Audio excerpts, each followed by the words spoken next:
आपने बहुत सारे जादूगर देखे होंगे, पर कभी ऐसा जादूगर नहीं देखा जिसने ताजमहल ही गायब कर दिया। जी हाँ, भारत में एक से बढ़कर एक जादूगर हुए हैं। उनके जादू देखकर लोग हैरत में पड़ जाते थे। विज्ञान भी कभी इनके जादू को पकड़ नहीं पाया।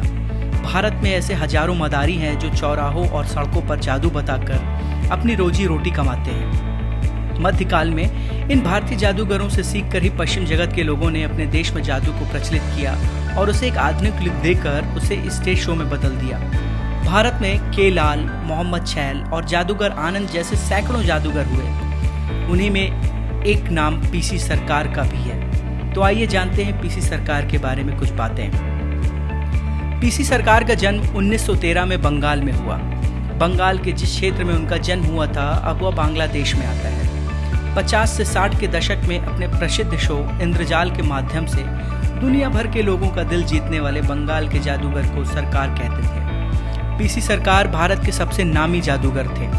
दुनिया भर में उन्होंने जादू के शो दिखाकर विश्व को अचरज में डाल दिया था। इसी कारण उन्हें भारत सरकार ने वर्ष 1964 में पद्मश्री से पुरस्कृत किया। पीसी सरकार के जादू का शो इंद्रजाल काफी लोकप्रिय हुआ करता था। सरकार सन 1930 में चर्चा में आए जब उन्होंने कोलकाता और जापान में शो करने शुरू कर दिए। लोगों ने उनका लड़की को हवा में लटका देने का जादू काफ़ी ज़्यादा पसंद किया। उनके कई नामचीन करतबों में उड़ने वाली कालीन का जादू शामिल था।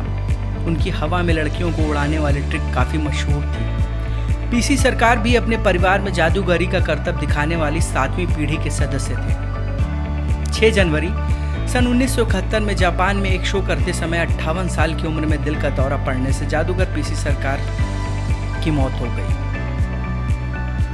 पीसी सरकार के बाद उनके पुत्र पीसी सरकार जूनियर ने जादूगरी को कायम रखा। भारत के मशहूर जादूगर पीसी सरकार जूनियर ने 90 के दशक में कोलकाता के विक्टोरिया मेमोरियल को और एक चलती हुई ट्रेन को गायब कर दिया था। जी हाँ, यहाँ तक कि वह तो 7 अजूबों में से एक ताजमहल को भी गायब करके दिखा चुके हैं। पीसी सरकार जूनियर की पत्नी जयश्री कोरियोग्राफी में उनकी मदद करती हैं और उनकी 3 बेटियां मेनका, मोबानी और मुमताज़ ने भी उनसे जादू के कुछ गुण सीखे हैं। ओहियो विश्वविद्यालय से MBA की डिग्री पा चुकी मेनका अपने पिता के साथ स्टेज पर प्रोग्राम पेश कर चुकी हैं, जबकि बाकी दोनों का जुड़ाव थिएटर और नृत्य से है। जापानी और स्पेनिश भाषाओं में दक्ष सरकार इन दोनों ही देशों में शो करते रहते हैं और सेविला तो उनकी पसंदीदा जगह जहां वह 49 से ज़्यादा शो कर चुके हैं।